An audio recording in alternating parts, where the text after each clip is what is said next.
मैं कहता हूं स्टॉक मार्केट में पिछले 20 साल से 25 साल की अगर आप हिस्ट्री बताएं तो एक एमटीएनएल की डायरेक्टरी बना सकते हैं जहां पे जिस प्रमोटर ने किस तरीके से निवेशक को बुद्धू बनाया। बिजनेसेस आप कर रहे हैं लेकिन प्रॉफिट है कि नहीं है। मैं कुछ भी प्रोडक्ट बनाता हूं, मैन्युफैक्चरिंग करता हूं कि लेकिन 3 साल 4 साल के बाद अगर मेरे पास प्रॉफिट ही नहीं है तो then what is the point of doing business. Bharat से भागे हुए भारतीय वहां पे जो भागे हुए हैं नौकरियों के लिए वो अल्टीमेटली इसी देश में वापस आएंगे और ये गोरे भी।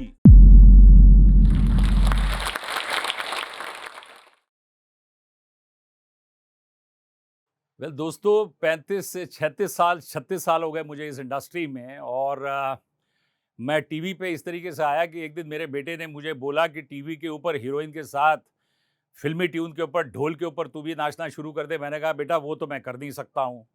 तो मैंने कहा इकोनॉमिक्स और अकाउंटिंग से रिलेटेड जो कंपनीज हैं जो लिस्टेड है बीएससी और एनएससी के ऊपर, उसके ऊपर मैं कुछ अपना टॉक कर सकता हूँ, चाहे वो वॉक द टॉक हो क्या उसके ऊपर अगर किसी को अगर ज्ञान देना हो। तो वहाँ से मैंने अपनी यात्रा जितने भी ये जो बिजनेस चैनल थे, किसी का नाम ला लेते हुए, वो मैंने जितने भी बिजनेस चैनल थे जो स्टॉक मार्केट से रिलेटेड थे वो मैंने किए। और उसके बाद एक मेरा बड़ा एपिक शो था डी स्ट्रीट का डॉन, जिसका एक यूएसपी ये होता था कि मेरे को क्वेश्चंस कोई एडवांस में नहीं बताते थे।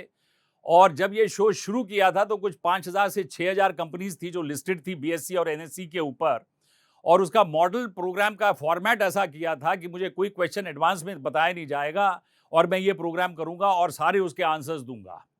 तो दोस्तों यहाँ पे मैं ये कहूंगा कि इसका क्रेडिट श्रेय मुझे नहीं जाता है, this is a god gift to me. Brahma ji, Vishnu ji, Mahesh ji, जिनकी मैं आराधना करता हूँ, उनकी कुछ कृपा मेरे ऊपर ऐसी रही है कि मैं किसी चीज को भूलता नहीं हूँ और जो पढ़ता हूँ वो मुझे बिल्कुल फोटोग्राफिक मेमोरी की तरह बिल्कुल याद रहता है। तो छपे हुए इससे जब ये कार्यक्रम शुरू हुआ तो आइडिया ये था प्रोड्यूसर का और जो ओनर्स थे कि शायद मैं यहाँ से क्विट कर जाऊंगा। तो मैंने कहा अगर मैं हार गया और यहाँ पे अगर मैं उसके जवाब नहीं दे पाया तो बाल वैसे मेरे सर पे बहुत शुरू से ही कम थे और फोरहेड मेरा माथा बहुत बड़ा था। तो मैंने कहा लेकिन उसको उड़वाऊंगा नहीं, अपने बालों को नहीं उड़वाऊंगा, वो मेरे लिए बहुत बड़ी एक वो है। तो अल्टीमेटली ये हुआ कि 550 एपिसोड किए और 5:30 बजे लाइव शो जाता था और उनको लगता था कि बहुत जल्दी ये लड़का यहाँ से बाहर हो जाएगा, लेकिन आई वॉज द विनर। तो इसके लिए मैं श्रेय ब्रह्मा जी, विष्णु जी, महेश जी को देता हूँ and that is how the programme was a big success.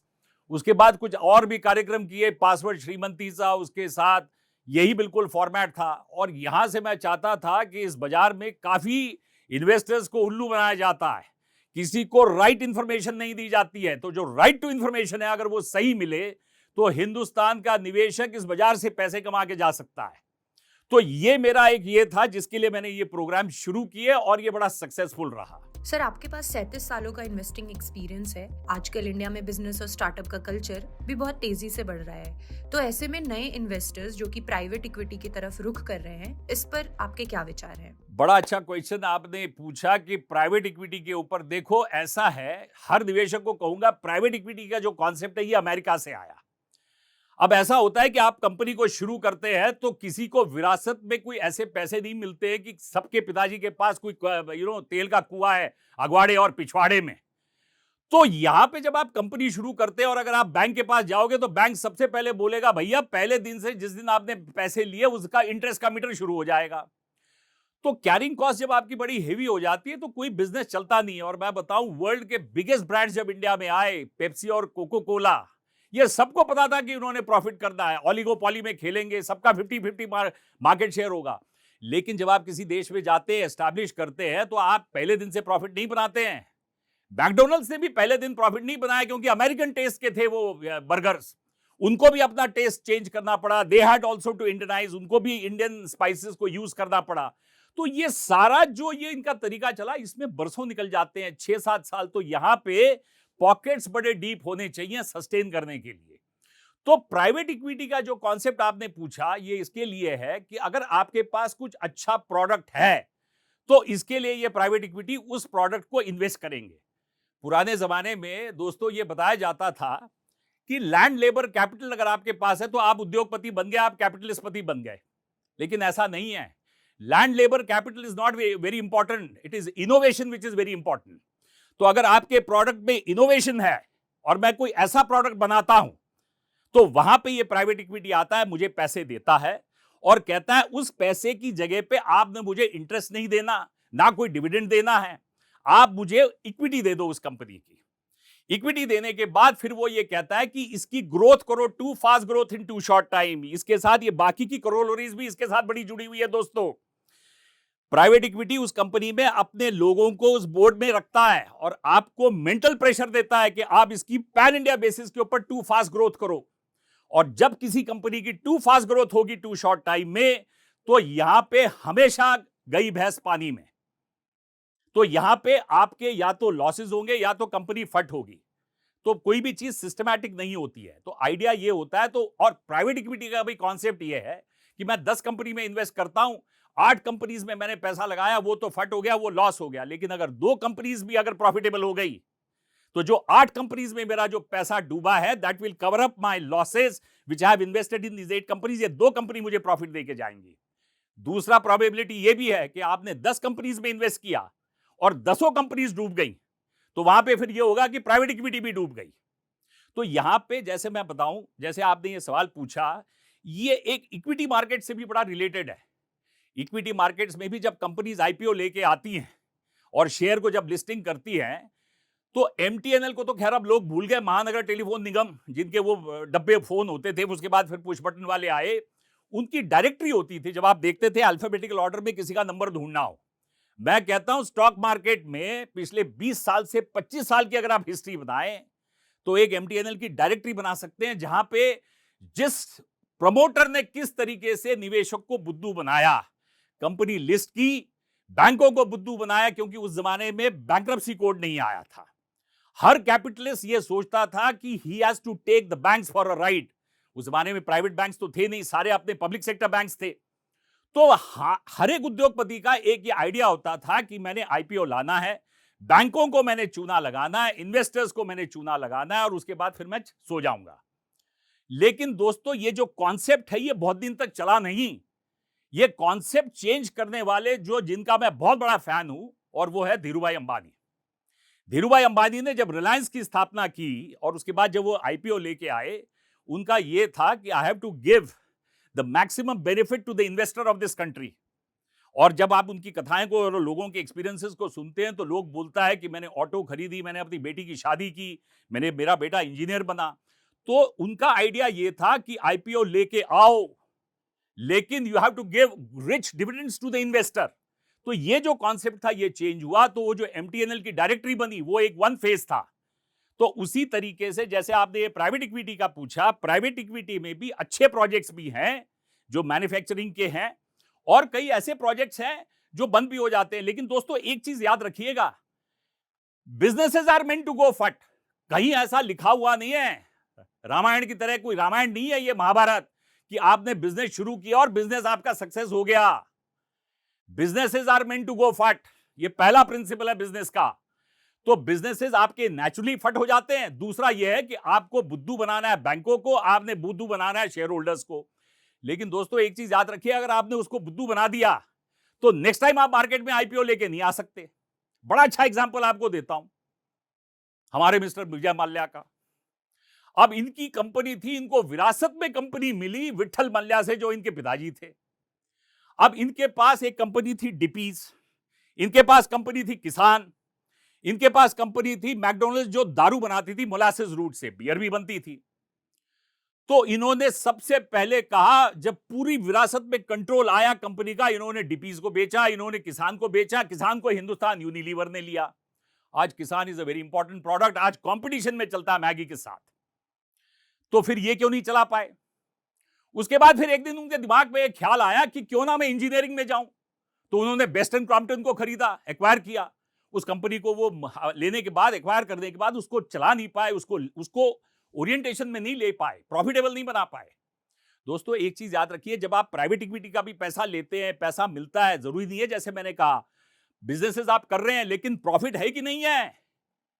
मैं कुछ भी प्रोडक्ट बनाता हूं, मैन्युफैक्चरिंग करता हूं कि, लेकिन 3 साल 4 साल के बाद अगर मेरे पास प्रॉफिट ही नहीं है, तो then what is the point of doing business. तो ऐसे ही मल्ल्या जी का ये था कि इन्होंने बेस्ट एंड क्रॉम्पटन को लिया। फिर उन्होंने कहा, यार हिंदुस्तान में कैटरैक्ट के केसेस बहुत ज्यादा हैं, क्योंकि हमारी क्लाइमेटिक कंडीशंस ऐसी हैं, तो क्यों ना मैं आईओएल्स को बनाऊं, जिसको हम इंट्राओक्युलर लेंसेज बोलते हैं, जो कैटरैक्ट में डलते हैं। बेस्ट फार्मेसिया जैसी कंपनी को बोला हम आपके साथ कोलैबोरेशन करेंगे, वो भी प्रोजेक्ट आपका हुआ नहीं। मुझे याद है साउथ एक्सटेंशन में इन्होंने एक प्रोजेक्ट खोला था जहां पे ये पिज्जा बेचते थे साउथ एक्सटेंशन की मार्केट में, और लड़कियां आती थी काला स्कर्ट और व्हाइट शर्ट पहन के और ऑर्डर लेती थी। सारे यंग गर्ल्स, सारे यंग बॉयज जाते थे, तब मैं भी जवान था, मैं भी जाता था पिज्जा खाने के लिए। लेकिन वो आपके पास एक ही आउटलेट था दोस्तों। You never had an outlet on pan India basis. Pan India basis के ऊपर बनाने के लिए, जैसे मैंने कहा, pockets have to be deep. Another example है डेक्कन। गोपीनाथ ने जब एविएशन कंपनी को शुरू किया तो शुरू तो कर दिया, लेकिन pockets were not deep. Ultimately उनका जो इसका जो फ्रेट का जो डिवीजन था वो हैंडल नहीं कर पाए। Ultimately that was bought over by Hindujas, और अल्टीमेटली पॉकेट्स डीप नहीं थे तो कंपनी बंद भी हो गई। तो मल्ल्या जी के साथ भी ऐसा ही हुआ कि वो बेसिक कंसंट्रेशन कैलेंडर में चला गया। अब मेरे प्रोग्राम के जो दोस्त हैं सामने ही मेरे बैठे हैं और इस प्रोग्राम को प्रोड्यूस कर रहे हैं, रोहतक का पुत्र है, वो भी इस कैलेंडर को बड़ा एडमायर करते थे और देखते थे। तो भाई साहब ऐसा है कि कोर कॉम्पिटेंस आपका है नहीं और आप उसके बाद साइड में चले जाते हैं, तो फिर तो जानिए भैंस तो पानी उसमें जाएगी, गई भैंस पानी में। And this is exactly the business of Vijay Mallya totally went phut, that you took over these companies. And उस जमाने में यू कुड नॉट अंडरस्टैंड, अगर आपने एविएशन खोला लेकिन एविएशन में आप प्रॉफिट नहीं बना पाए, ऑन द कॉन्ट्ररी आपके competitor InterGlobe are making good profits. Tatas ने एयर इंडिया को खरीदा at a whopping price of 16,000 crore along with Vistara and Air Asia. वो एक अदर कंट्रोवर्सी है एयर एशिया की, लेकिन look at it, today they have a very good market share. तो यहां पे सवाल उठता है कि आप कौन से एयरक्राफ्ट खरीद रहे हैं। गाड़ी भी अगर आप खरीदते हैं, स्कूटर मोटरसाइकिल खरीदते हैं, फ्यूल एफिशिएंट होनी चाहिए। आपके पास रूट्स कौन से हैं, प्रॉफिटेबल रूट्स के ऊपर आप चलते हैं कि नहीं चलते, कितने टाइम में आप उसको टर्न अराउंड करते हैं कि गाड़ी आपकी फ्लाइट एक जगह पे एयरपोर्ट पे लैंड हुई, उसके बाद फिर आप सेकंड डेस्टिनेशन पे जा रहे हैं। Turning around is very important. तो ये सारी चीजें बड़ी इंपॉर्टेंट है बिजनेस को देखते हुए। अगर आप वो नहीं कर पाते हैं तो फिर अल्टीमेटली वो लॉस पे चला जाता है, and this is exactly how we went into losses. जब से इलेक्शंस शुरू हुए हैं या उसके पहले भी पीएसयू सेक्टर का लोगो ने अलग ही क्रेज बनाकर रखा हुआ है, इसमें आपका क्या पॉइंट ऑफ व्यू है? ये बड़ा अच्छा क्वेश्चन आपने पूछा कि पीएसयूज का, public sector undertakings are basically companies which are incorporated by government of India under the act of parliament. और यहां पे मैं ये कहूंगा कि 250 के आसपास हमारी पब्लिक सेक्टर अंडरटेकिंग्स है, जिसमें एक जमाने में 50 सिर्फ प्रॉफिटेबल थी, 200 लॉस मेकिंग थी। रेलवेज को ही अगर आप देख लीजिए, इंडिपेंडेंट उसका बजट होता था, लेकिन मैं हमेशा रेलवेज के ऊपर बोलता था कि रेलवे स्टॉक्स को मत खरीदो, बिकॉज अगर आप कोचेस बना रहे हैं, अगर आप वैगन्स बना रहे हैं और सप्लाई अगर आप करते हैं मैन्युफैक्चरिंग करके, तो बायर तो सिंगल बायर है खाली रेलवेज, तो आप कैसे उसको सस्टेन कर सकते हैं, कितनी ऑर्डर मिल जाएंगी आपको। लेकिन यहां पे ये टोटल इक्वेशन जिस करंट गवर्नमेंट ने चेंज की, उन्होंने कहा कि अगर आप 450 वंदे भारत अगर आप इंट्रोड्यूस करते हैं, implementation is done very successfully और बड़ा अच्छे तरीके से होता है, तो दैट मींस कंपनीज जो ये वैगन्स को, कोचेस को बनाती है, व्हाट अ ट्रिमेंडस डिमांड ये जो आई है ये इन 5 सालों में, because of the high spending by the government. और इसकी वजह से टुडे द ग्रेटर इन्वेस्टमेंट आज जो मैं देख रहा हूं वो प्राइवेट नहीं है, वो आज पब्लिक सेक्टर्स की है। बड़ा अच्छा एग्जांपल देता हूं। 1975 में दोस्तों एनटीपीसी की स्थापना हुई, national thermal power corporation, world bank funded it. सारे पावर प्रोजेक्ट्स आपके कोलपिट्स के ऊपर आए, जहां पे whether it was Talcher, Singrauli, Farakka, जहां पे भी कोलपिट्स थे। आज मेरे को बताइए कौन एनटीपीसी को क्रिएट कर सकता है? When you have a capacity of 70,000 megawatt आज आपकी ये है। 5 करोड़ भी अगर आप उसकी अगर केपेक्स लेके चलते हैं तो 3,50,000 करोड़ आज सरकार का लगा है। कौन से प्राइवेट बिजनेसमैन के पास 3,50,000 करोड़ आज इन्वेस्टमेंट करने के लिए? कोई भी बैंक कंसोर्टियम में जब लोन देगा उसको बोलेगा 30% कंट्रीब्यूशन आपकी होनी चाहिए। किसी बिजनेसमैन के पास आज की डेट पे 1 लाख करोड़ नहीं है इन्वेस्ट करने के लिए। तो यहां पे मैं ये कहूंगा कि total equations have changed. Hindustan aeronautics, आज हम बाजार में जाते हैं, राफेल्स को जाते हैं और हम बोलते हैं हमारे को we are the biggest buyers of defence equipments today. और एक बात बता दूं दोस्तों, 16वीं शताब्दी में 16th, 17th, 18th century we were the biggest powers in the world, we and China, because we created the maximum GDP.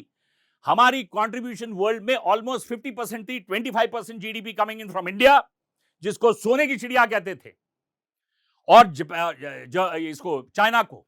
लेकिन towards the end of the 18th century फिर हमारी गिरावट हुई और 1950 तक 45 तक तो मैं कहूँगा 45 में वर्ल्ड वॉर 2 एंड हुई, तब तक तो अमेरिका को दोस्तों कोई पूछता भी नहीं था। अमेरिका तो कहीं पे भी नहीं था और मैं समझता हूँ आज भी कहीं पे भी नहीं है। ये तो सिर्फ एक ही वजह है कि डॉलर को कोई सब्स्टिट्यूट नहीं है और दो ही वजह से डॉलर खाली पावरफुल है, because I am a big economic power and I am a big military power. वो कहते हैं ना यार, वो भी दिन खत्म हो जाएंगे और वो दिन दूर नहीं है that today on purchasing power parity we are the 5th largest economy in the world और हम आने वाले समय में तीसरे पे आ जाएंगे।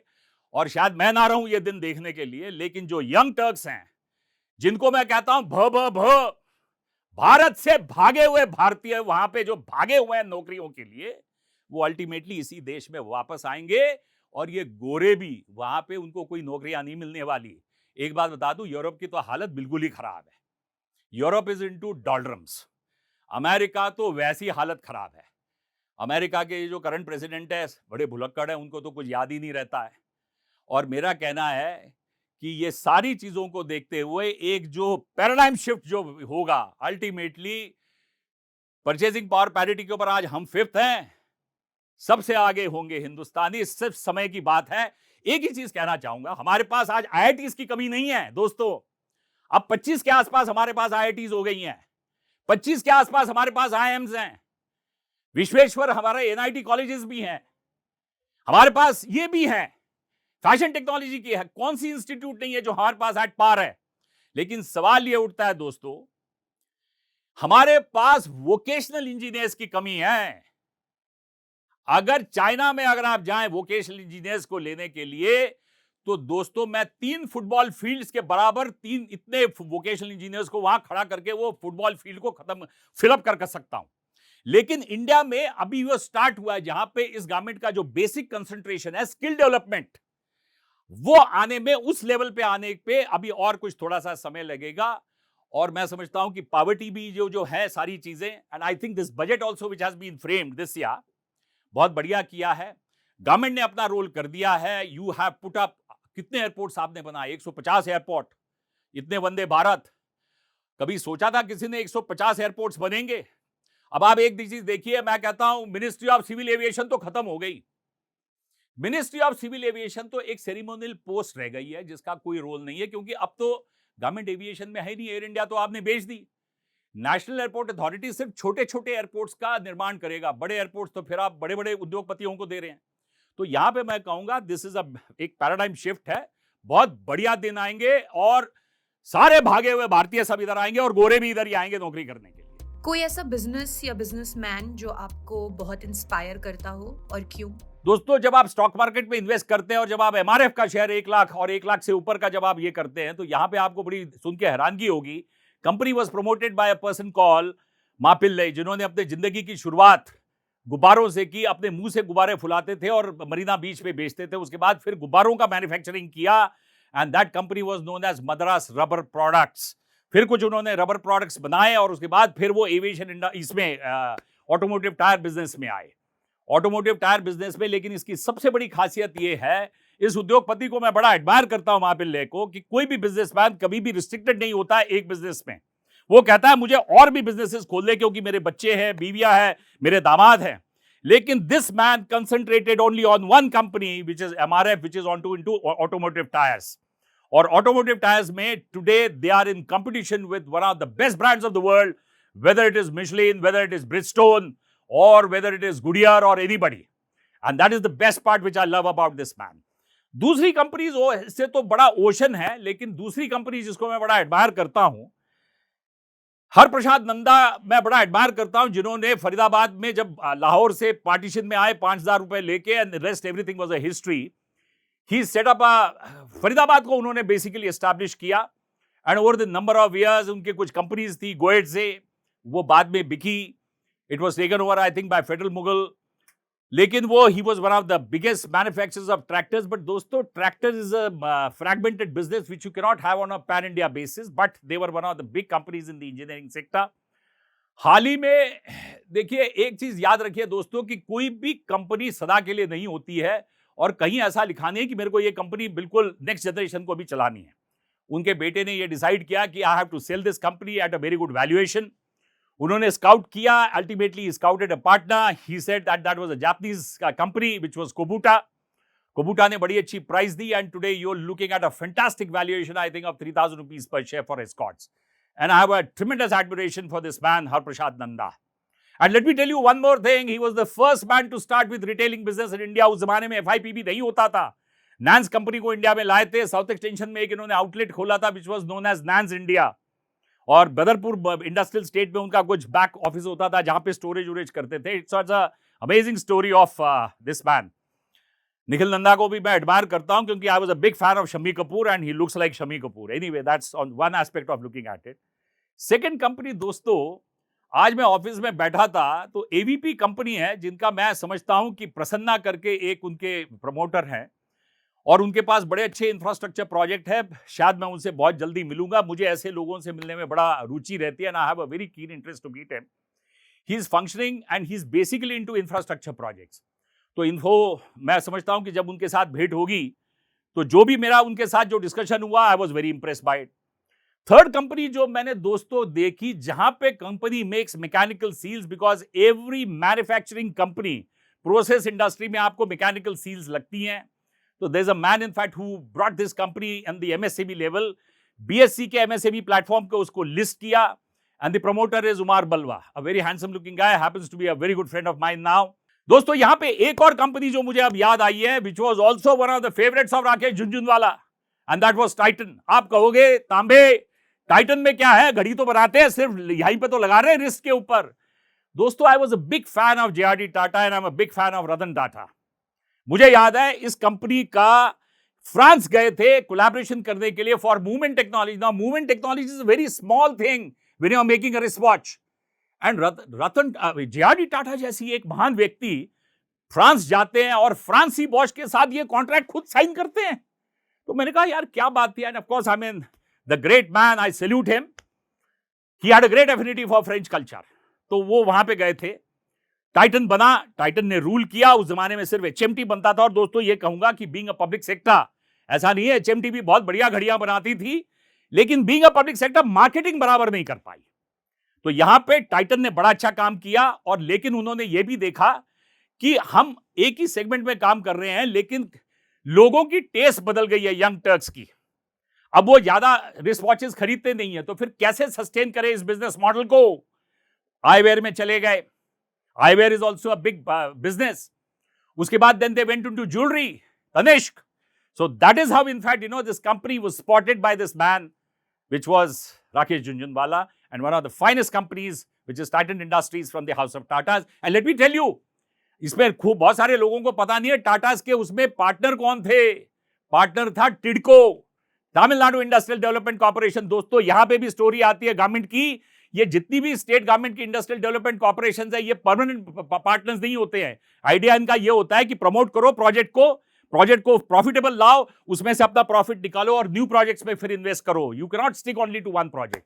सो I think this was one company in fact which I lost, तो यहां पे ये मैंने उसको ऐड किया। आजकल बड़े बड़े इन्वेस्टर, एनालिस्ट और बिजनेसमैन कह रहे हैं इन्वेस्ट इन इंडिया, और पिछले कुछ सालों में जिस तरह से सेबी अपनी रजिस्ट्रेशन और इन्वेस्टर एजुकेशन को लेकर एक्टिव रहा है, इस पर आप क्या कहना चाहेंगे? अब जाते जाते क्योंकि समय की पाबंदी है तो मैं कहूंगा कि ये तो एक बड़ा ओशन है, vast ocean, and I would say that the boundless ocean still remains undiscovered.